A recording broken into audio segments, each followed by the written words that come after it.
It's Mr. Wonderful! Hey, what's up everybody on Hookah Domain? I wasn't pointing at him. I know, he was talking about Mr. Wonderful the Hookah.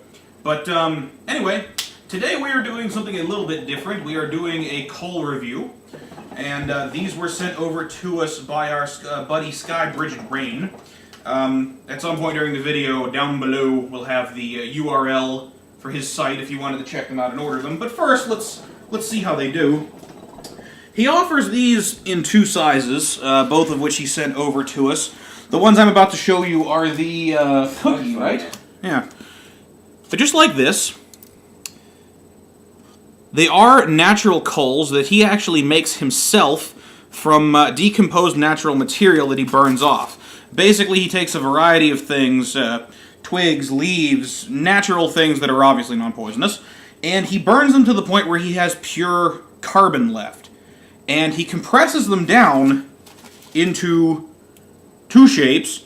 These cookies that you see right here, and the smaller version that are about maybe, say, the slightly bigger than a 50-cent piece.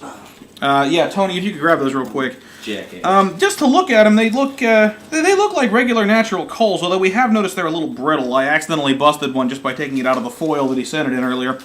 But that's to be expected. It's pure carbon. I mean, it's not exactly the most durable material. But that's the smaller size right there, about the size of a $50. And if you give us just 1 second, we are going to get these fired up here in a minute. Mr. Wonderful's all set up and ready to go, but we're going to show you guys lighting, how they do, that sort of thing. We'll be back in 1 second. Alright, now you're joining us at the stove. So, here it is. Let's see how fast it lights. Yay, coal cookie. We have one of these set up on natural gas, but as you can see, it's probably going to take some time before it's actually all the way lit. We'll be back here in just a few seconds whenever it is all the way going, and we'll also report how long it took. Be right back. It's a coal. Okay, this is just a quick little update. Yeah, let's just show you the coal. I was in the process of flipping. See all that breakage? Look at the floor. Well, I don't know if you can notice. It just like scorched the hell out of the floor. I give him credit for trying, but, you know, again, they're compressed carbon. Cool. I get it. They're not going to be very durable. But, I mean, damn. You know, I mean, a little bit would be nice. I mean, it's just kind of... Truthfully, those are the only parts that are lit. Yeah. So, again, we're going to be breaking this sucker down into smaller pieces by the next time you see this, because trying to do it once and then breaking it after it's lit is a bad idea, we've discovered. So, that's rule number one, is these things are going to be like Exoticas, where you're going to have... You're going to have to break these things down yourself long before you use them. You can't do it as one piece and then split them. So, we'll be back whenever we clean this up and get them lit. Fuck. Alright, guys. So we just got the little pug thingy, and we just got it up on the bowl here about 2 seconds ago after delicate surgery was needed in order to get it over here. Dude, I'd push that back in the center. It's going to fall off there. It probably will after a little bit. The problem we've noticed so far, we didn't show you the fully lit picture on this. One, the light time total was something like, what, 12 minutes? Yeah. About 12 minutes total when we were keeping track of it. It is flaring nicely when Tony drags, so that's a good sign. The one drawback we have noticed with these things, though, and he's reformulated since this batch, so that's important to note, but these things flake like crazy. I mean, look, they might be great. Holy shit. They might be great for when you do like an electric coil burner, but me and Tony are using natural gas, which works great for the Coconaras. For these, not so much. Actually, it works great for any coal. Natural gas does. It's just, you know, even Aqualodge, fucking set, boom, done. You know, turn on the overhead suction fan and it goes outside. Unlike his, it blows back into the apartment. Yeah, there's that.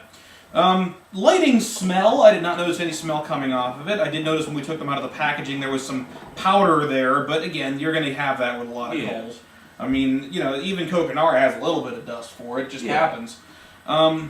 But again, my biggest concern so far was the flaking as far as lighting is concerned. So be very careful when doing that. But insofar as how they're smoking, not bad. I mean, yeah, we're using a Pyrex bowl, you know, with hookah free, so you know, easy light.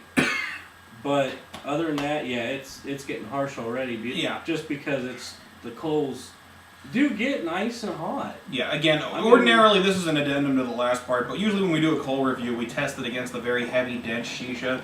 Simply because we didn't know the predictability on this one, we used the Pyrex bowl and the, and I think we just used hookah free, which is a little bit drier. So we are giving him a bit of an advantage as far as our regular coal evaluation goes. But we maybe should have used Starbuzz because, goddamn, I can't take a hit without wanting to cough. Yeah, the problem with hookah freak is when you do burn it or scorch it, it's going to start getting harsh on you.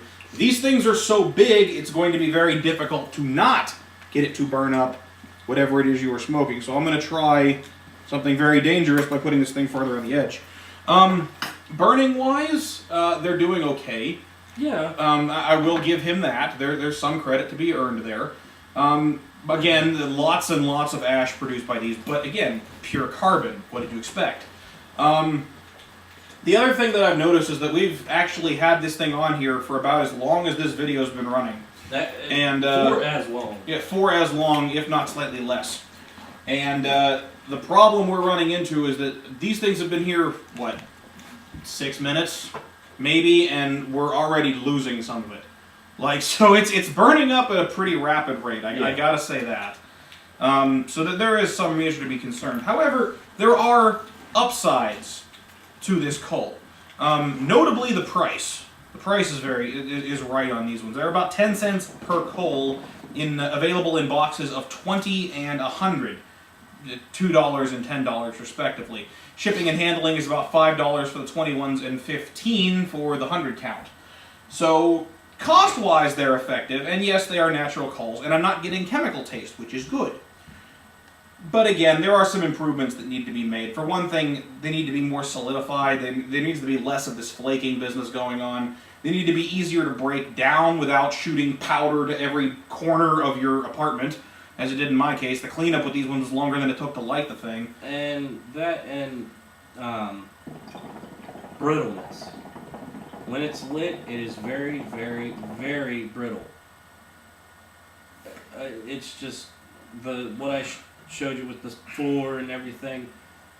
I had picked the coal up for maybe 2 seconds. I was going to flip it, and the outside where I was holding on to it just fucking broke. And then after I turned the stove off, just tapping the outside, it broke off. Again, as far as natural coals are concerned, these ones are great because of cost effectiveness. They're less expensive than Exoticas. They're less expensive than Coconaras. As far as the comparison to other naturals go, though, that's about it.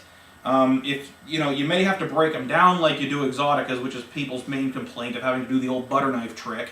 And at the same time, you're going to have to worry about, these things flaking or ashing or getting powder all over the place. They're very messy. And also, again, we're not very long into the session, and I can't smoke.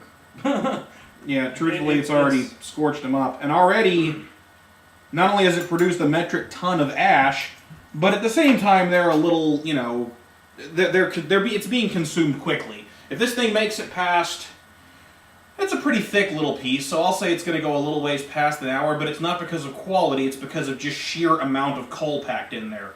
So, again, 3. I think we need to speed it up.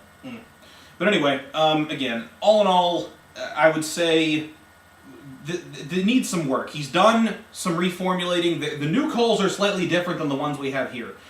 But he's on the right track.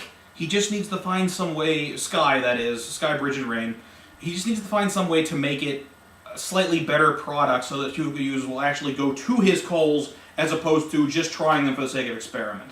So, if I had to go with a number, for right now, we're going to go with a 5. That's what I'm going to say. So, anyway, we'll have another review coming up shortly. 5. Yeah, that's what we're going to go with. I'm Silencer. The guy next to the camera there is Cryptic Mac. We'll catch you guys on the flip side. Bye.